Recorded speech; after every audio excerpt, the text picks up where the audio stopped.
Namaste everyone. My name is Vaishalisha. I welcome each one of you to their session on Hindu culture and lifestyle.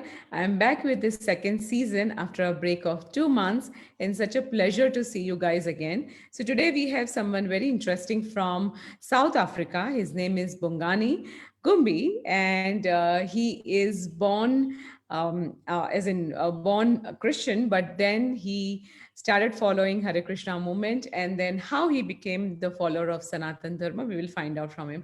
Hare Krishna, Prabhuji, how are you? Namaskaram, Hare Krishna. Prabhuji, before we start our session, we generally start with a prayer. So I would like to request you to do a small prayer. Okay, I will chant some invocation mantra or to Lord Krishna.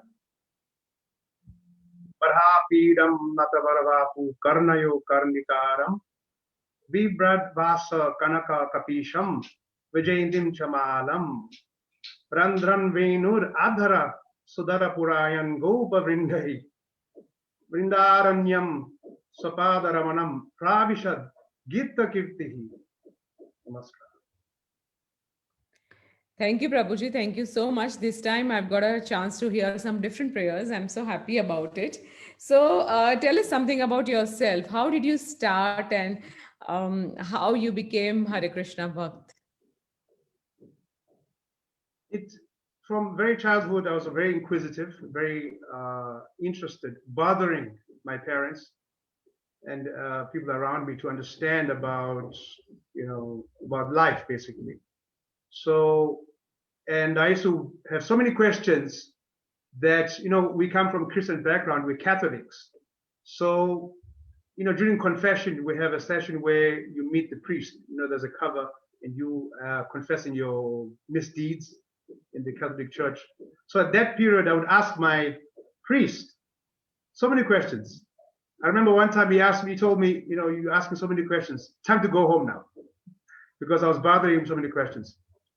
But then by some arrangement, it so happened that I was in an African school, in primary school. But then in high school, my mother, she arranged that I go to an Indian school. In South Africa at that time, during apartheid, we're not allowed to mix with different races. So one of this school was one of the first schools to accept, Black African children. So at that time, when I joined the school, I met a friend of mine, was a very good friend of mine till now, Nishal Harisankar and Sugan Narayan Sami, two friends of mine. And Nishal, he had the books, the Bhagavad Geeta. He had the Bhagavad Geeta in his house because I used to stay there sometimes, study with him. And so I asked him to borrow the book, and he gave me the book, and I could not stop reading it. I remember the first night, I read the book throughout the whole night, and it just opened my consciousness so much, and it gave knowledge which I had never heard before. It explained about the soul, that I'm not this body, I'm the soul. The body is black, but the soul has no color. It put in perspective things like, why am I here? What is the purpose of life? About karma. Because there were many questions I was asking, why am I here? Why am I in this family? I was very inquisitive. So Bhagavad Gita, it explained all that. And I was amazed to find out that I'm the soul. And also, not only I'm the soul, but also the soul is in animals. That was mind-blowing. That even animals have souls. Because in my religion, even that is, they're still grappling with such questions. So the Bhagavad Gita explained that the soul is a symptom of consciousness is a symptom of the soul. Although you can't see the soul physically, but consciousness is a symptom of the soul. So therefore, wherever you see consciousness, you can understand the soul is there. So because the animal is conscious, so you can understand, you can make a deduction, the soul is there. Not only the animals, but also even the plants and trees, the soul is there. That was quite mind-blowing to actually understand that actually plants have consciousness trees that we trample upon, plants, vegetation, they have consciousness. So, and that's when I began to understand, the Bhagavad Gita explained that due to the fact of karma, what you do in your previous life, then you get a particular body. There's no mistake. God doesn't play dice. There's a very divine arrangement for every action that you do. Then you are planting a seed and you're going to get a certain kind of body. So then that's how I began my search. And I decided to delve deeply into the Bhagavad Gita. And then, unfortunately, and at that time I became a complete vegetarian. I was about 13 years old at that time. I was 13, yeah. So to the displeasure of the displeasure of my parents, I became a vegetarian. And so you can imagine the unhappy unhappy period where I was forced to eat. They're giving meat because that's what parents want their son. I'm a Zulu, so I'm supposed to be strong, healthy boy. But I wasn't eating meat. So because I was conscious now, suddenly I became conscious of all these things. And then later on, I met the devotees of the Hare Krishna movement, the followers of Swami Prabhupada, the founder of ISKCON. So then I invited them home to explain to my parents. I tried my best. I gave my parents books. I invited my parents to the temple, and they explained to my parents that, you know what, you can practice this philosophy just like you go to church.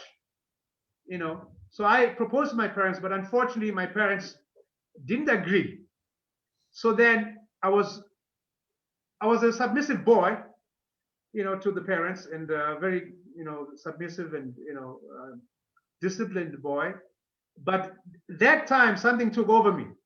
I became almost like a rebel because I had such conviction about this knowledge. And it was like a deja vu, like I had heard this thing some time ago. Somewhere in my consciousness, it was like I had heard this knowledge. I had studied it before. So then I was forced to basically make a decision and tell my parents that I had to leave home. So I left home after high school and I joined the ISKCON movement full-time as a full-time member. And I stayed there, for 10 years, brahmachari, as a brahmachari in the ashram, and was studying, traveling, teaching, practicing this, what we prefer to call Sanatan Dharma.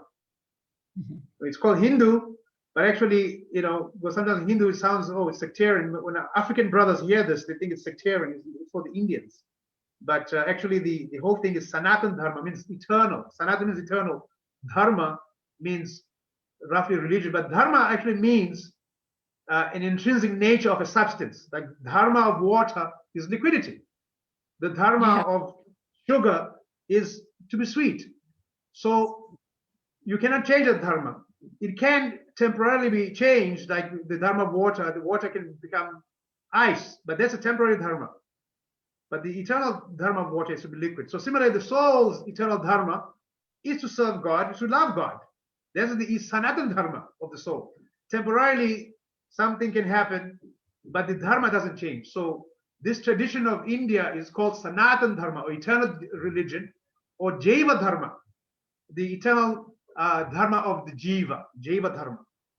So that's the formative years of how I began this whole search.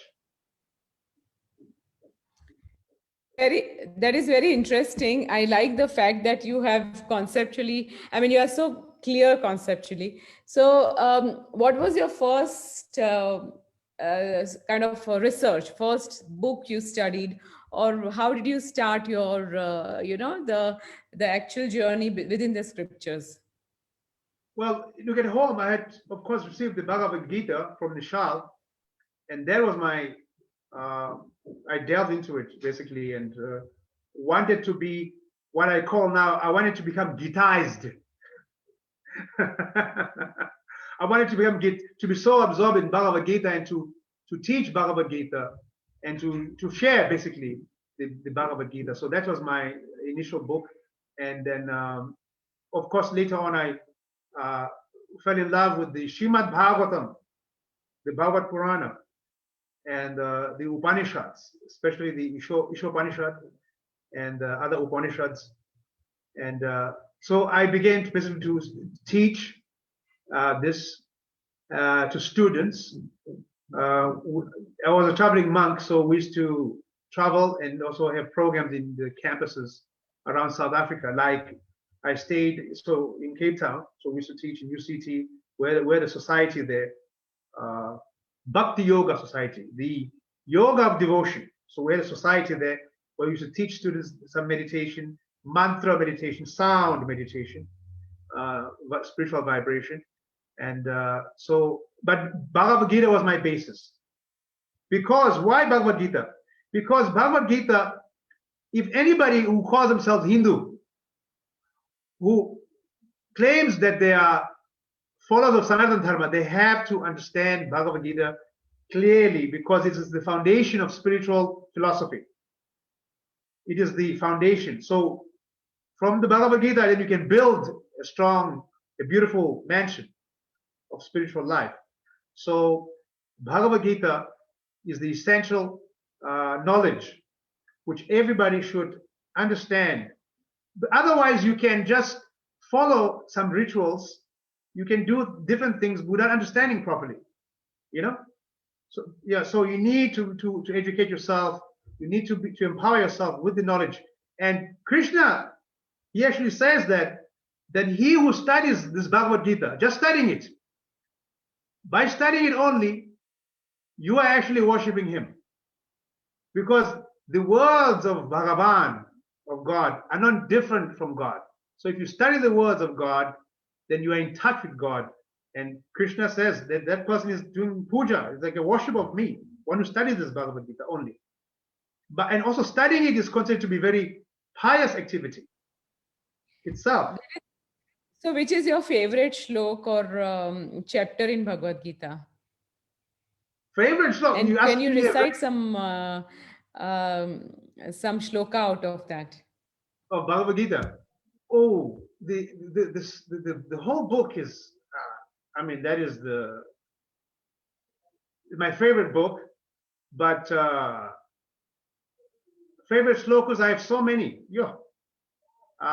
Let's say, okay, in chapter 18, when Bhagavan Sri Krishna has been teaching Arjuna, the student, clarifying his doubts, etc. So he comes to the final chapter, and he explains he says the Paramam Guyam, the supreme secret. And he says, Manmana Bhava Mad Bhakta Mad Yaji Mam Namaskuru Mame Vaisasi Satyam Te Pratijane Priyosime. That Manmana Bhava, always think of me with love and become my devotee. Manmana, my mind. Manmana Bhava Mad Bhakta, become my devotee. Mad Yaji, Yaji means worship. Mam Namaskuru, offer your pranams, your respects to me. Mam Namaskuru, Mame Vaishasi, and surrender to me. And he says, Satyam te pradijane priyosime. Then truly I promise you. He makes a promise that I promise you, if you do this, then you will come to me. Then you will attain perfection. He promises this. So this is one of my favorite shlokas, essential, because the conclusion is always in the end of a book, right? So Krishna is making that statement. Beautiful statement.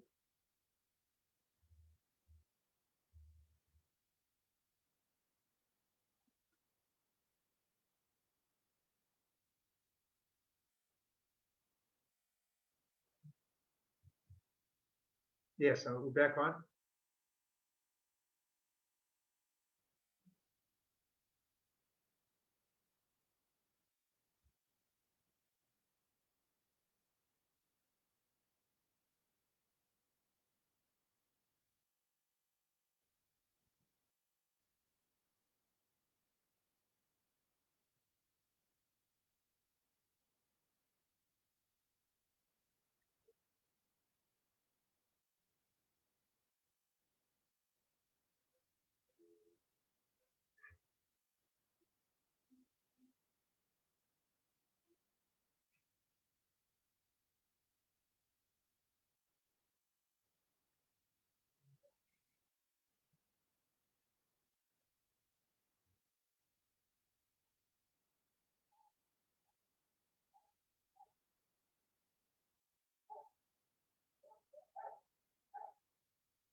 Can you hear me now?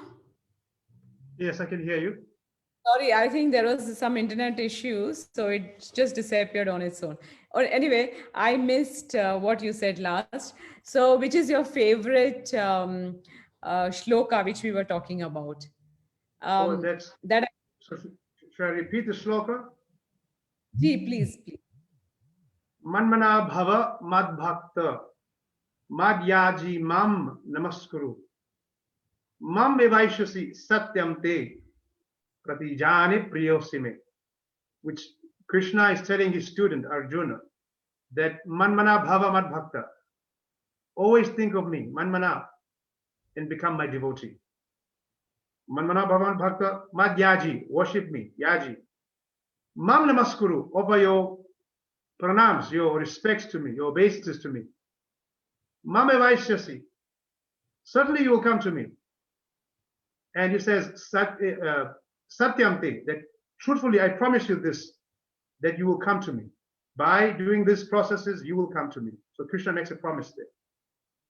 Lovely. So, our today's topic is about challenges and how, the Hindu Dharma or the Vedic Sanatan Dharma is, influencing in a positive way in Africa. So, what is your observations?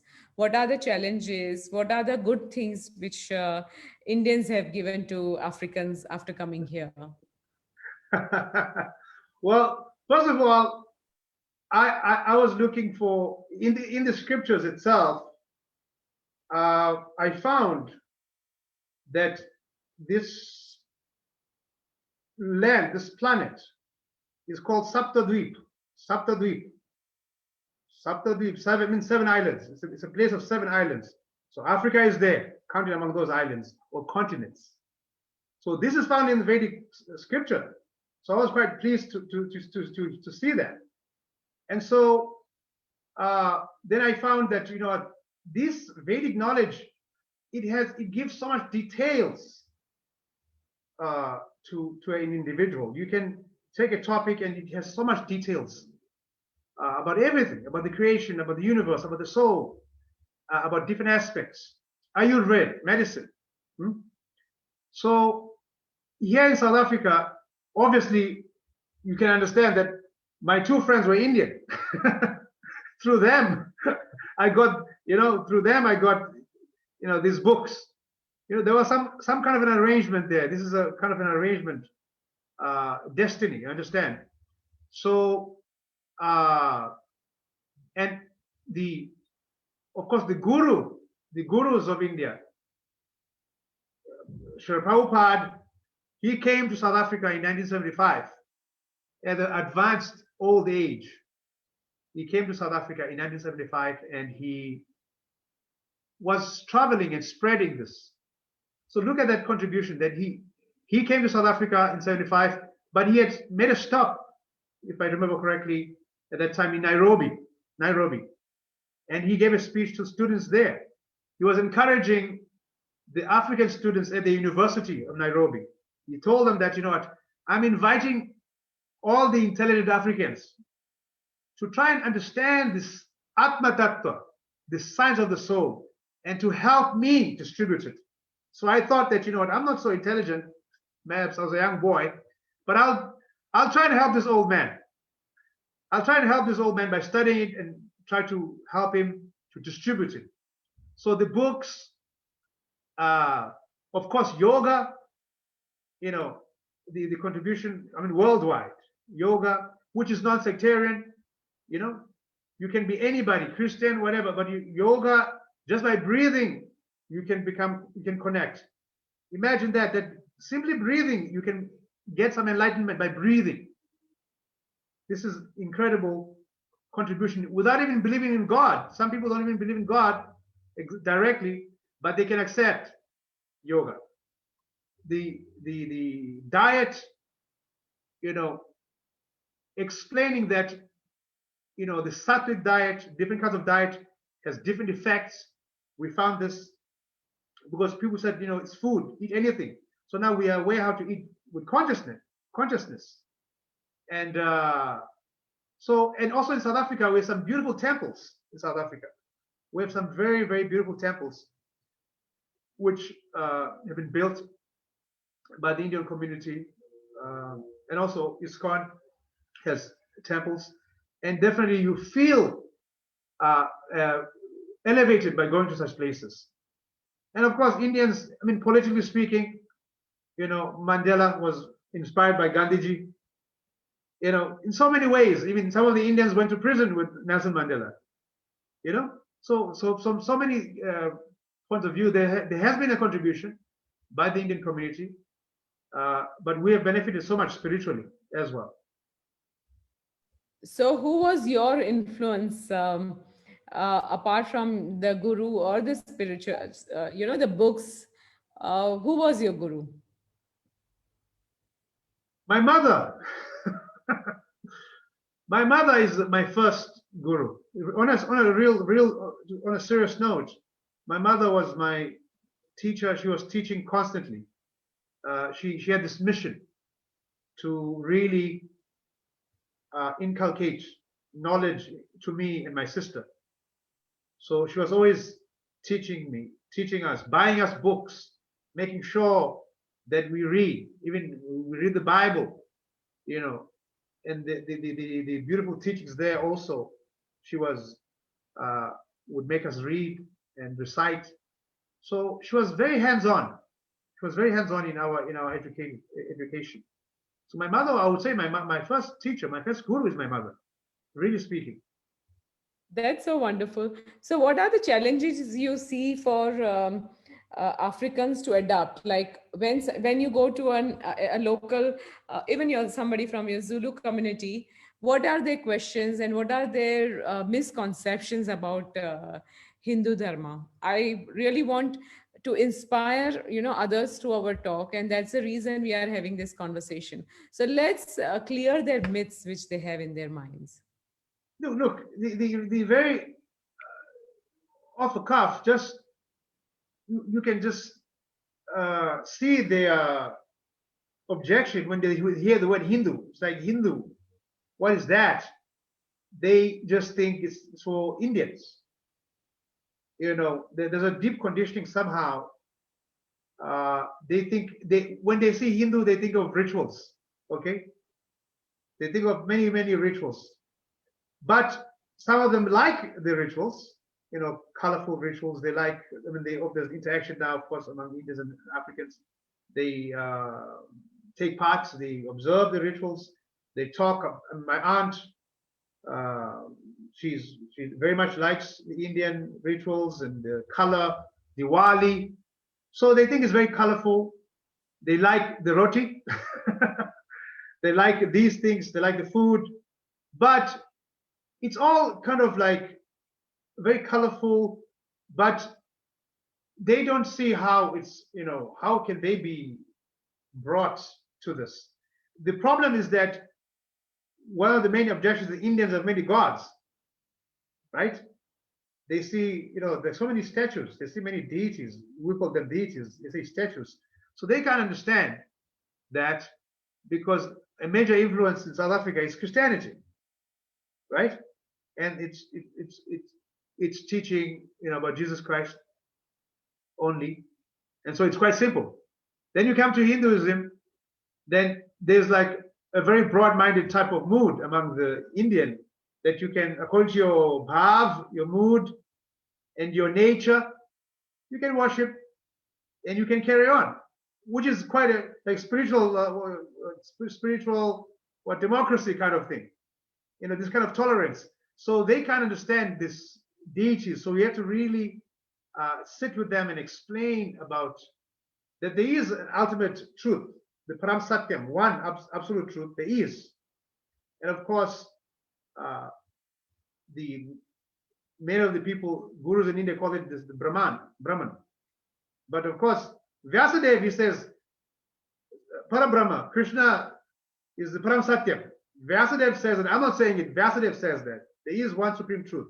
So in this way, the confusion about the deities, that's one of the major things. But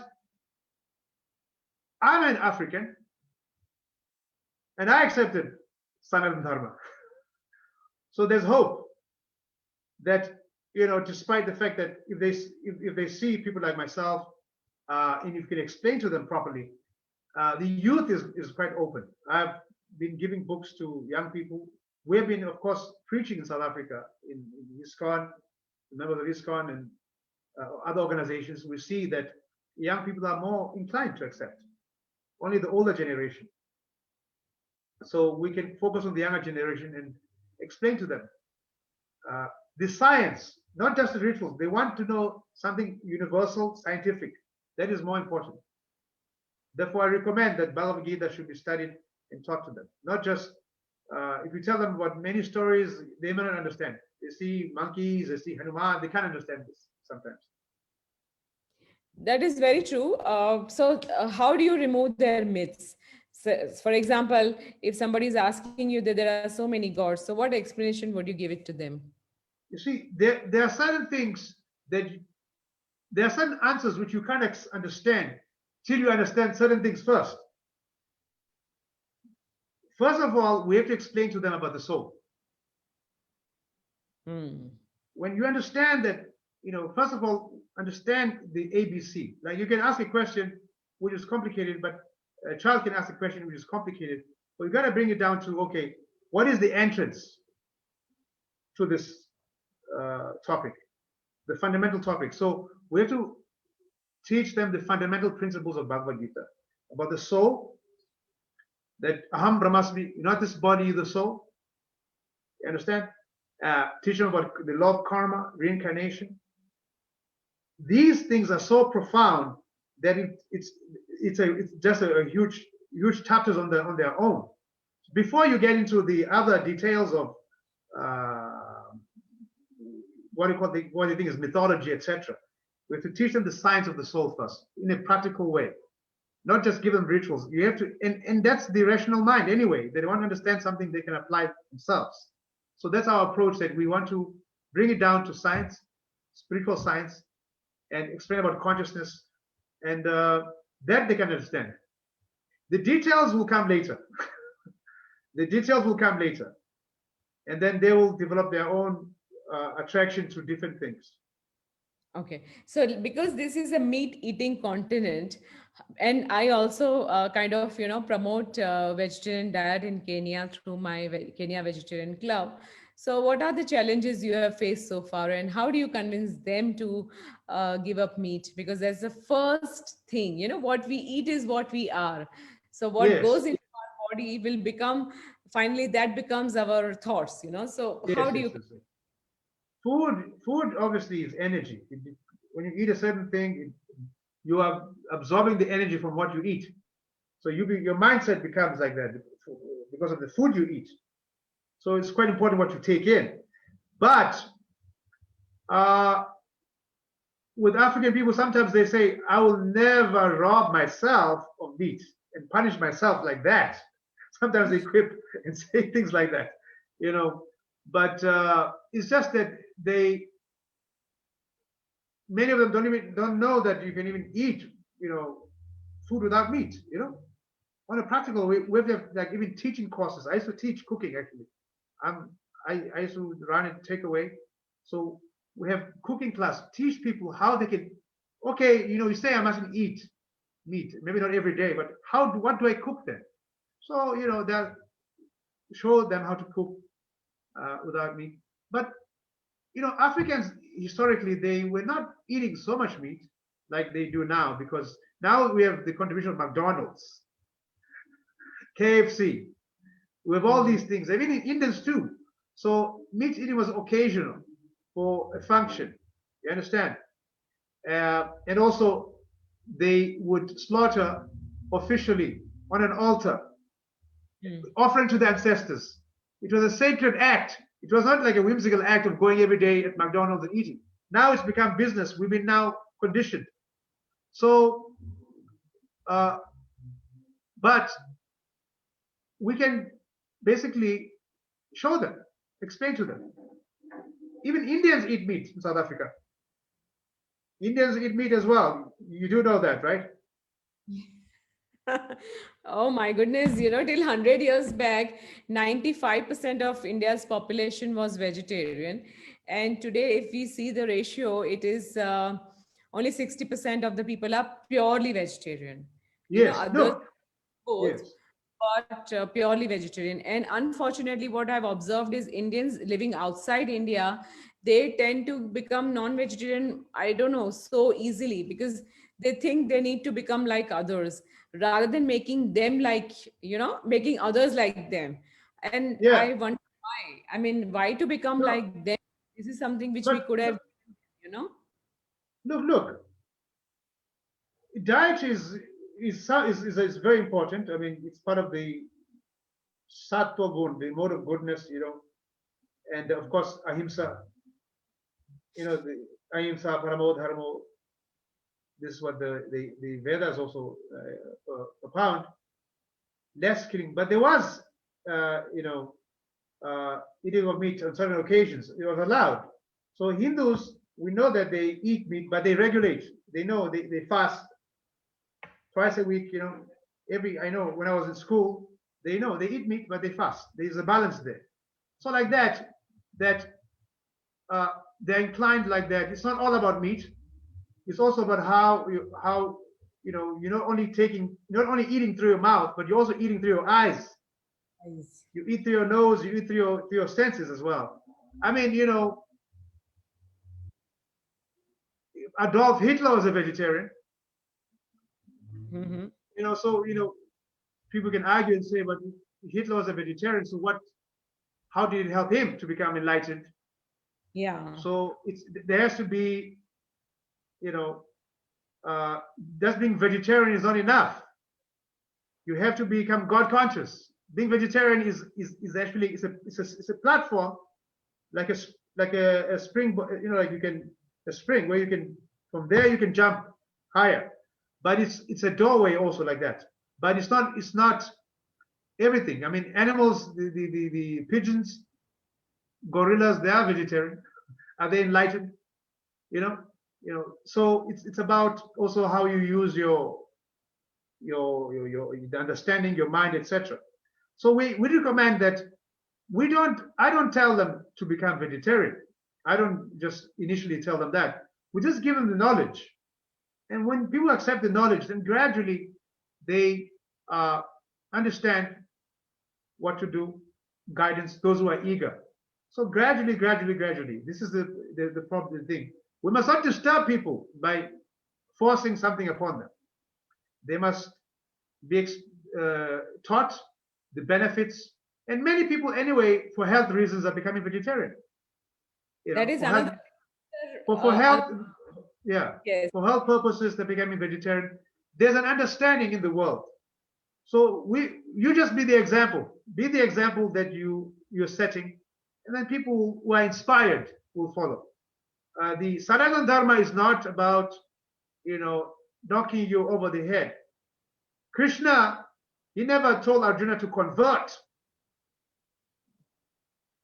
Krishna spent 18 chapters explaining to Arjuna, you should do like this, you should do like this. In the end of Bhagavad Gita, Krishna asked Arjuna, have you understood? And Arjuna said yes.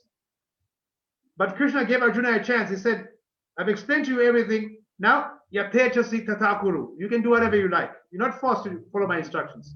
So God gives that independence. So so if God can give independence to people, why can't we give them freedom? Freedom is the greatest gift of God. Freedom to do to do or not to do. So, but this vegetarianism can be taught in that way, that explain the process, explain the knowledge, and teach them the benefits. What are the benefits of being vegetarian, etc. And also, I've studied the Christian mystics. Many of the Christian mystics, they were vegetarian actually. They understood about not being non-violent. As you go higher into spiritual life, you want to be less violent anyway. That You is see, very that's true. So, like in South Africa, we have so many cases and so many violence, and nowadays there are so many issues over there.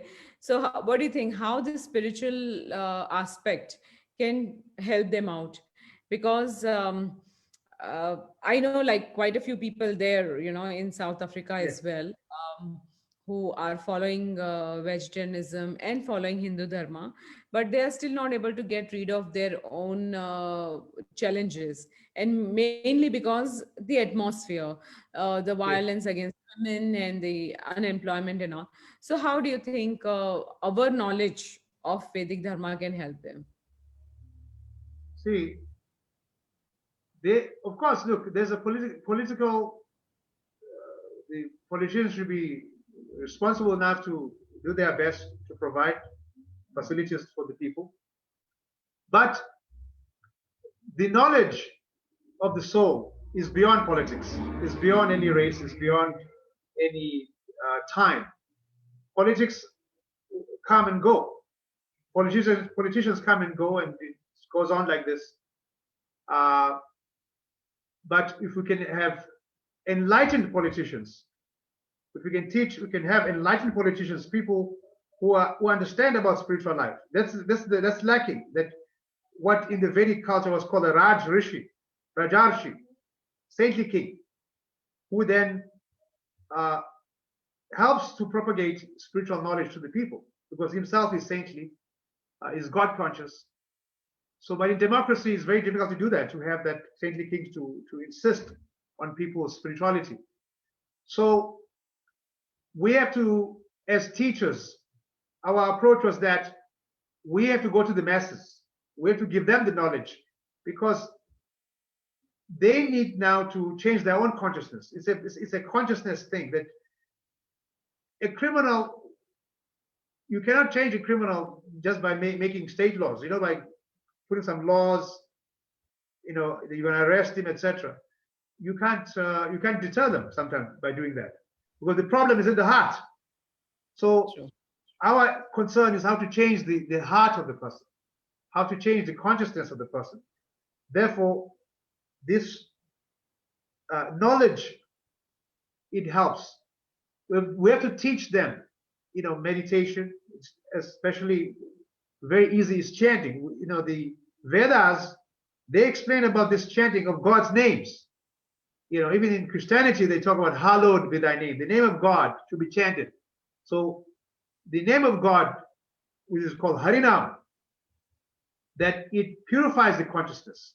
And the inaugurator of the Hare Krishna movement over 500 years ago, Mahaprabhu, Chaitanya Mahaprabhu, he has explained that Chaito Darpanam Marjanam Baba Mahadavagni Nirvapanam Shreya Kairava Chandrika Vitaranam Vidyavadu Jivanam, that the heart of the conditioned person is like a mirror covered by dust. So when a mirror is covered by dust, you can't see yourself. So how to cleanse that dust of the heart now? When you cleanse the mirror, you take a cloth and you can see yourself clearly. But how to cleanse the dust of the heart? Now that's not so easy. But the mantra, that sound which liberates, it can free the heart from all the impurities. So by hearing the mantra, then the cleansing can take place. So we need to distribute that chanting, that Nam Sankirtan, chanting of God's names, and teach people techniques, give them techniques of this chanting and meditation, etc. So that has to be our point of attack, to teach the youth about this science of cleansing of the heart. Then when you cleanse your heart, naturally, will they be criminals? If you naturally is pure, he's not going to do any mischief, because his heart is cleansed. So it's not a cheap, a quick fix as such. It's not a quick fix, but it solves the problem at the root. That is So very true. that's what we are So teaching now. That that's wonderful. So Prabhuji, tell me what are the challenges you have faced so far? I mean, straight away. Like when you go out and talk to people, how do you convince them? And if they don't get convinced, what are their apprehensions? Look, we've had tremendous, our challenges. When you go out to preach, distribute. Well, I was a monk. I was in the monastery for 10 years.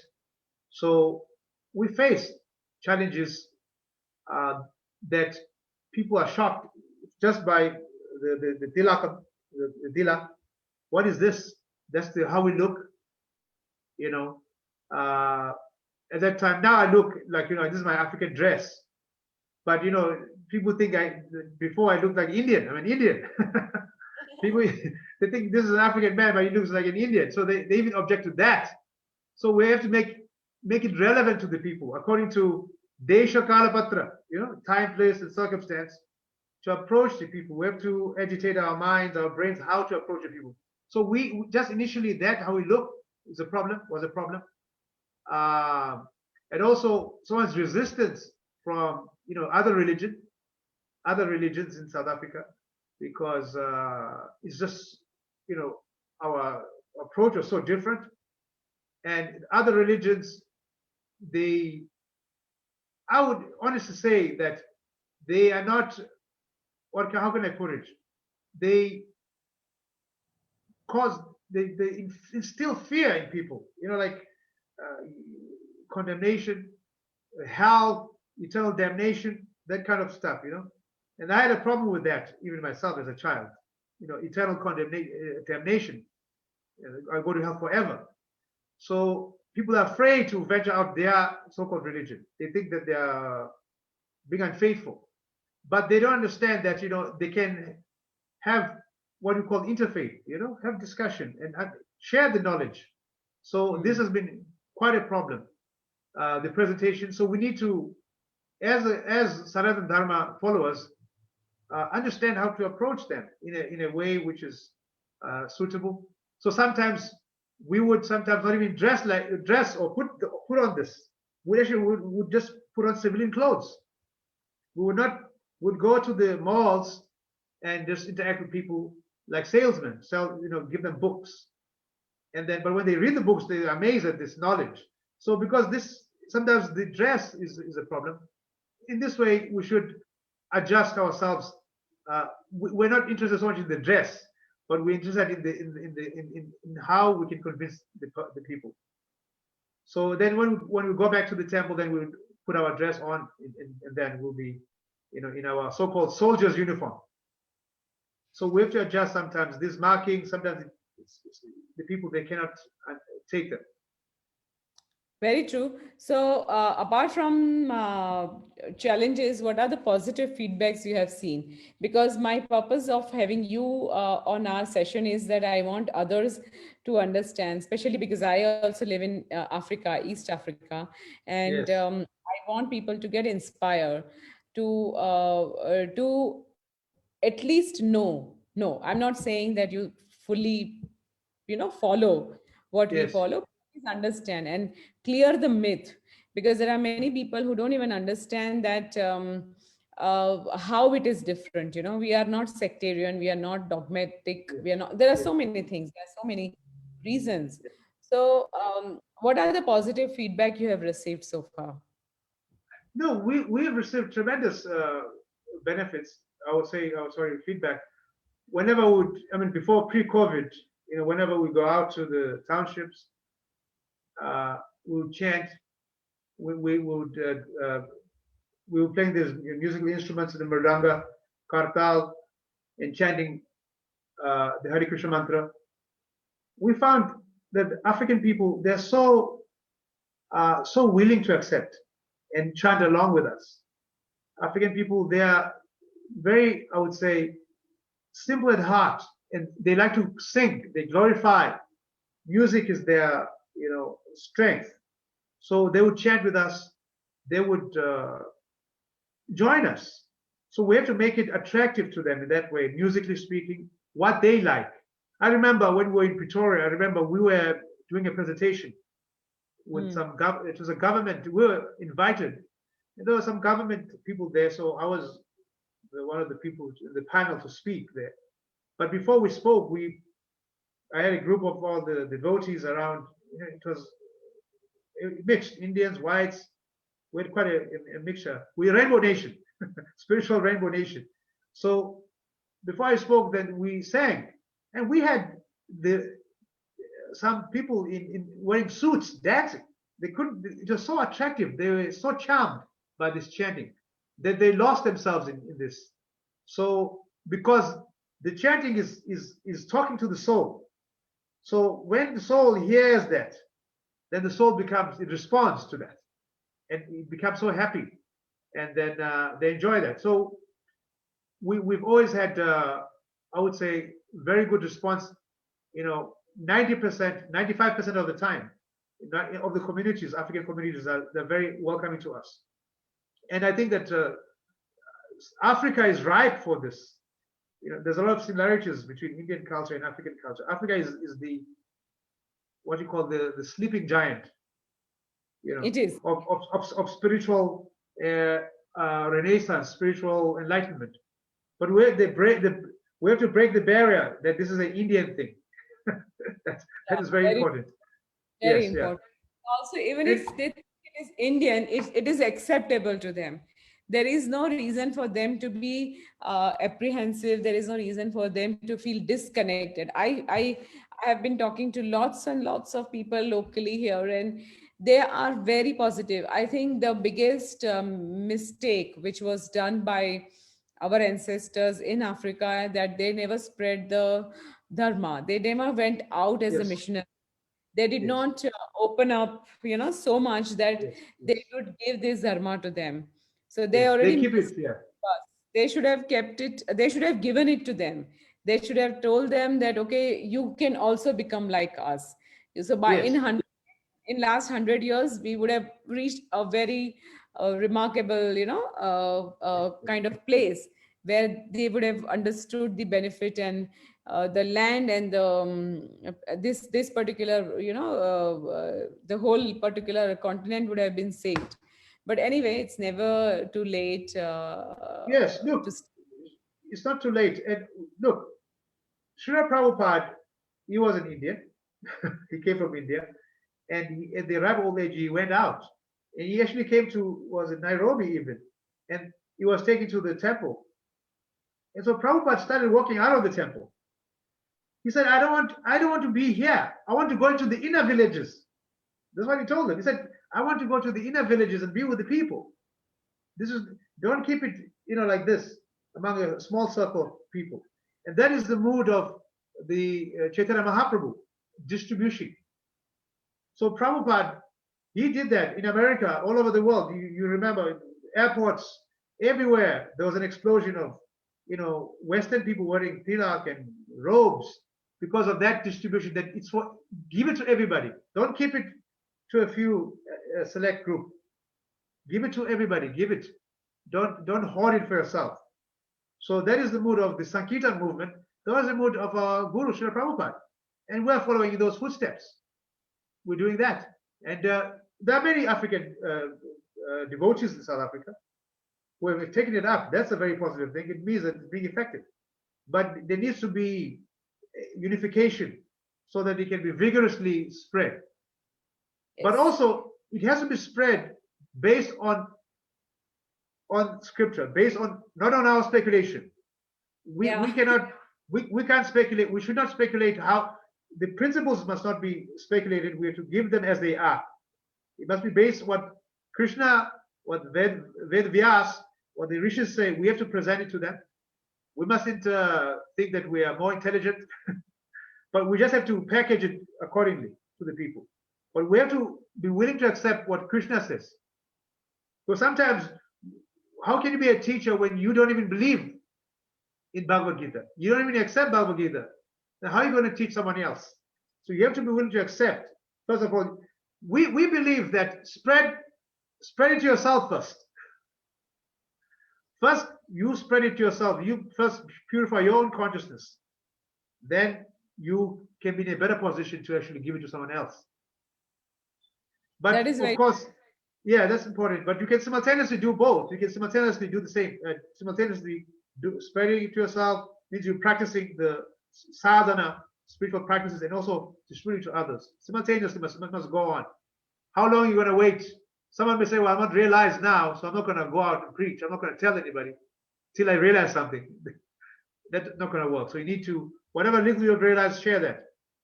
And also, the books are very important. The literature is very important because there everything is explained. That is very true, because otherwise people, come up with their own theories and own literatures, and then they Yes, try to guide others. So it's better to follow Bhagavad Gita as it is, yes, and, yes, follow the principles defined in the book. And I yes. think Prabhupada has really done a very wonderful job in explaining everything. Like, for example, right now also on my desk, it's always there, as you can see. Yes, It's yes, always with me on my desk, yes. because and one magic I want to tell people, that whenever you have a doubt or some issue or some problem is there, just think about that question and open Bhagavad Gita and read some verse. You will find the solution. Yes, It's a it's a fact actually. Why we are saying we should hear from we have to hear from the authorized person. We have to hear from the pure devotee, the Mahabhagavat, the person who's also the practitioner. I'm a practitioner. What I'm talking about, I have practiced it. I'm practicing it. You understand? I'm not a theoretical professor, talking something theoretical like armchair, just discussing, just to pass the time. But actually, I practice this. So it has more potency when you're hearing from a person who is practicing than just a theoretical person. You've got to practice, and then you can teach. And we that is must true. hear from scripture. Don't speculate. Krishna is very clear about this.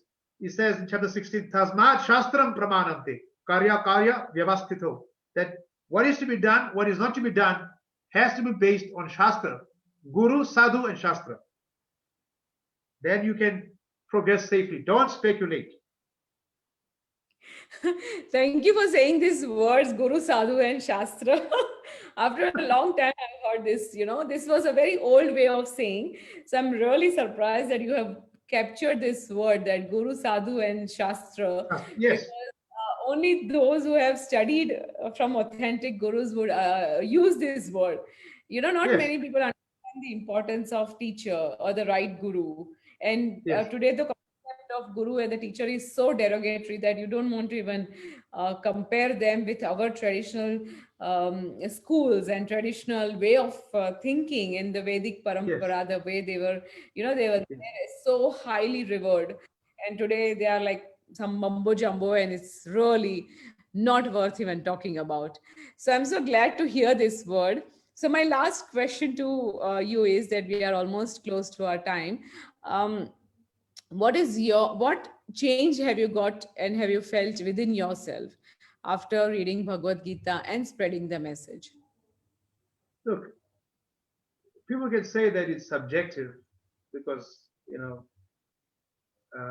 myself, but what I can tell you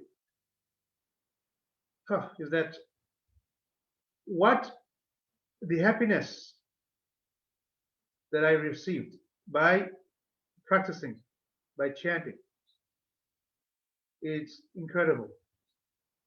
The happiness, which is increasing every day, that is amazing. And I've been looking for that my whole life. I used to hear about that happiness when as a young boy. They used to talk about Anand. Anand is bliss. And I couldn't understand what is this bliss. But by coming into contact with my guru, with Srila Prabhupada and his bona fide servants, and being initiated into the path of devotion, bhakti, what I've received, I will not exchange it to, even for $1 billion, if you can bring $1 billion to me and say, please give me what you have, I will not take your money, because I cannot give up what I have. So the symptoms are there in scripture. It's explained what you experience, the joy, and also just detachment from, you're just being content in so many ways, and also having a very, more peaceful mind. These are all some of the byproducts. But there's also, of course, we have spiritual experiences, which, this is not for public consumption, our own spiritual experiences. But I can tell you that I definitely didn't make a mistake. And I'm so grateful to Lord Krishna for having spoken Bhagavad Gita, and to Prabhupada for having left India to distribute to the whole world. So, yes. That's wonderful. I was just checking if there are any questions. So, someone has sent me on WhatsApp, because maybe they are watching it live on Facebook. And um, uh, their question is that how did you manage to convince your family to let you continue in this practice? Because I I think I I challenge. couldn't I couldn't convince them. Truthfully, I could not convince my family. The only way I was able to continue practicing was that I had to leave home. It was Oh, I never wanted to leave home. So if the circumstances would have been different, maybe it was in India, then Indian parents would have understood. Okay, let him, it's practice. It's okay. In my case, my parents, somehow or the other, I don't understand why it was like that. It's I gave them, as I explained to you, that I brought the devotees home. I gave them books. For several years, because I began at the age of 13 till to high school, to matric. I was trying to convince them, but I couldn't. So the only way I could go on, really, what I felt in my heart, was to leave home. And that was heartbreaking. But now my mother, she feels happy in hindsight that she sees so many changes. She's so grateful to the guru. She tells me that, your guru really helped you. But at that time, it was very heartbreaking. I couldn't convince them. I had to basically make a decision, which was a hard oh, decision.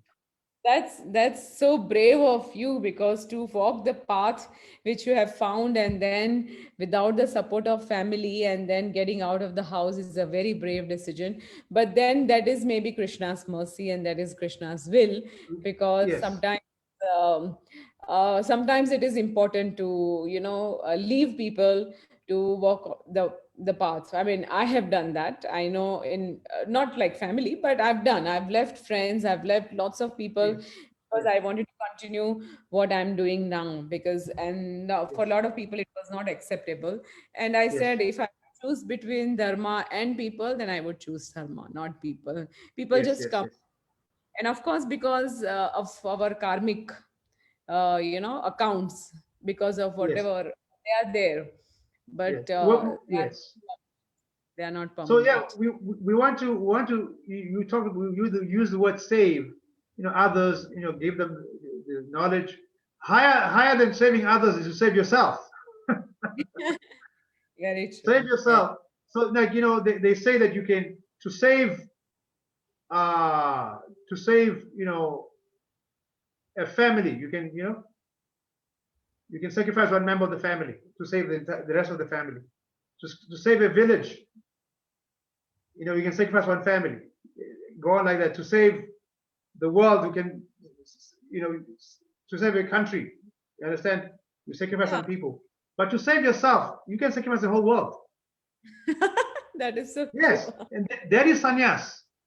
Sannyas means, to save myself, I renounce the whole material world. That is ultimate renunciation, sannyas, to save myself, that I take this vow that I'm going to give myself to God totally and completely become civilly dead, like So a dead person materially. no, I'm so glad that we are having this conversation. You're really making me little numb about it, because one thing I realized that when Krishna's mercy is there, he doesn't see the planet. He doesn't. He actually doesn't see the planets. He doesn't see the country, the race. He doesn't see where you come from, what you are. If he is Yes, blessing you, then yes, you could be anything or anybody living anywhere doing anything, but yes, then he comes to you. And I think you are the yes, best example of that, yes, that doesn't matter where, what and how you were, but yes, then finally blessed you. So you are sitting here and we are having this wonderful conversation. I hope we yes, have inspired others to walk the path of dharma, read Bhagavad Gita, and also follow our Vedic culture, basically, yes, because and it includes vegetarianism. I hope my yes, listener understand that why I'm emphasizing so much on vegetarian diet is because we are burning Amazon, we are burning so many jungles, we are burning so many forests and lands, and just it's to breed more animals so that they can feed those people who eat meat. So that's a the, very big topic for another day. It's yeah, heartbreaking. it's It's a very devastating. hard, It's yes, it is devastating to the planet. We know this, but very then true. we need a few enlightened people. We have to have enlightenment in business, enlightenment in politics. You see, understand how to do business in an enlightened way. This True. is the only planet we've got. So, which other planet do we have? Anyway, that's a Very. different topic. Yeah, and it's small. It's getting smaller with number of people growing in the number of the population. The way it is growing, the planet is going to shrink. It's going to be less for us, and rather than using it to the maximum capacity and enough with a minimal damage, we are just burning the forest. So But, thank you, but Babaji. Yeah, don't we don't worry so much. You worry, it's true, but we know that God is the cause of all causes. He's yeah. behind the whole thing.